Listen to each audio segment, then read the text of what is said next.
Conhecendo a palavra para sermos transformados pelo poder de Deus. E hoje lendo em Êxodo capítulo 14, o versículo 27. Então Moisés estendeu a mão sobre o mar, e o mar, ao romper da manhã, retomou a sua força.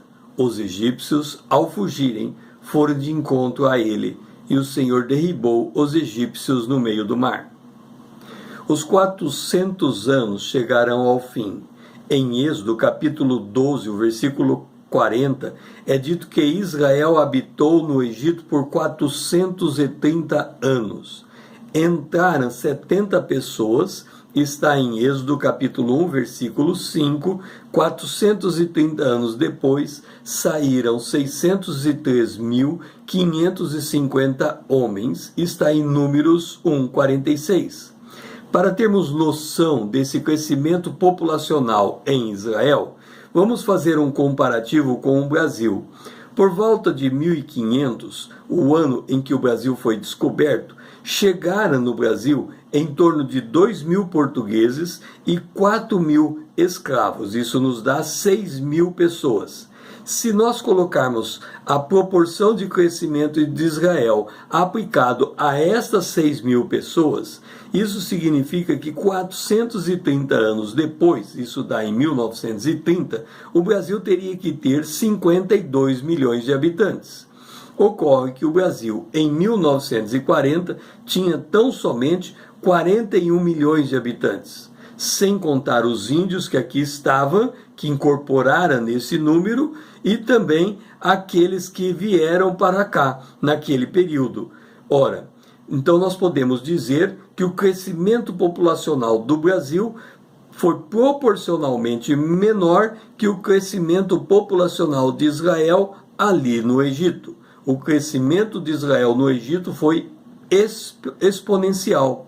Foi esta a avaliação do Egito para tornar Israel escravos e mandar matar todo filho que nascesse. Ouça, está em Êxodo capítulo 1, o versículo 9. Ele, Faraó, disse ao seu povo: eis que o povo dos filhos de Israel é mais numeroso e mais forte do que nós. Assim, o Egito se voltou contra Israel. Está lembrado que Israel é propriedade exclusiva de Deus? Está em Êxodo capítulo 19, versículo 5. Está lembrado que Deus havia dito a Abraão de que abençoaria os que lhe abençoasse e amaldiçoaria os que lhe amaldiçoasse, Abraão, Isaque, Jacó, Israel. Esta promessa se aplicava à nação de Israel. Ora, se Deus havia dito que haveria de amaldiçoar aquele que amaldiçoasse Israel, então que tratamento estaria sendo submetido o Egito, uma nação que se levantara contra Deus? Ora, está em Gênesis capítulo 12, o versículo 3, esta bênção e esta maldição. O Egito teria que fazer uma escolha, ou abençoaria Israel ou amaldiçoaria Israel. O Egito se levantou contra Israel e qual foi o resultado? Deus levantou Moisés com uma vara, vieram então sobre o Egito 10 pragas, a economia do Egito foi arruinada, na última praga morreram todos os primogênitos do Egito, de homens a animais. Israel estava protegido do anjo da morte que passara sobre o Egito naquela noite, por causa do sangue do cordeiro nos umbrais das suas portas. Na noite de maior dor, por conta da morte do Egito, Israel estava dentro do seu lar e se alimentando da Páscoa do Senhor. Se repetia, em certa medida, o evento do dilúvio. Enquanto a humanidade ímpia submergia sob as águas, a arca de Noé levava ele e a sua família para um lugar seguro. O autor aos Hebreus escreveu, Hebreus capítulo 9, versículo 27, e assim aos homens está ordenado morrer uma só vez, vindo depois o juízo. Veio depois o juízo no dilúvio, e agora nós vemos também vir o juízo sobre o Egito, quando Israel ali estava. O evento do Mar Vermelho teve um duplo efeito.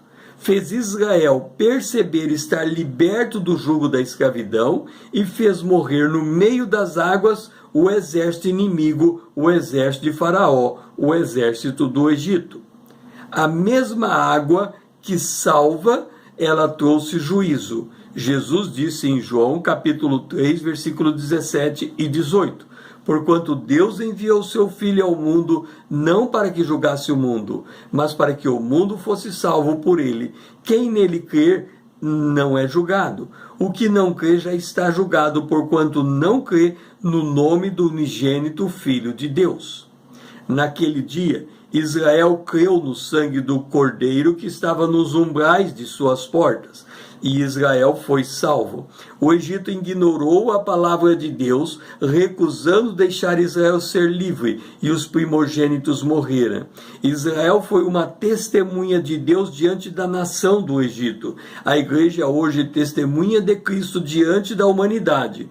Quem crer é salvo da ira vindoura. Quem não crê já está condenado. Você crê? Observe. Deus, de tempo em tempo, ele está executando o seu juízo na história, para deixar vivo em nossa memória a necessidade que temos de nos aproximarmos dele, receber Jesus como Salvador e assim nos livrarmos da ira que está por vir, porque chegará o dia do juízo. Agora, nós estamos no período da graça. Agora é o tempo aceitável de salvação. Agora podemos nos aproximar de Jesus. Agora podemos fazer como os judeus fizeram lá no Egito naquela noite. Eles colocaram o sangue do Cordeiro nos umbrais da porta de suas casas. Assim nós devemos colocar o sangue do Cordeiro sobre as nossas vidas. O meu nome é César, usando da internet para com você compartilhar a palavra de Deus.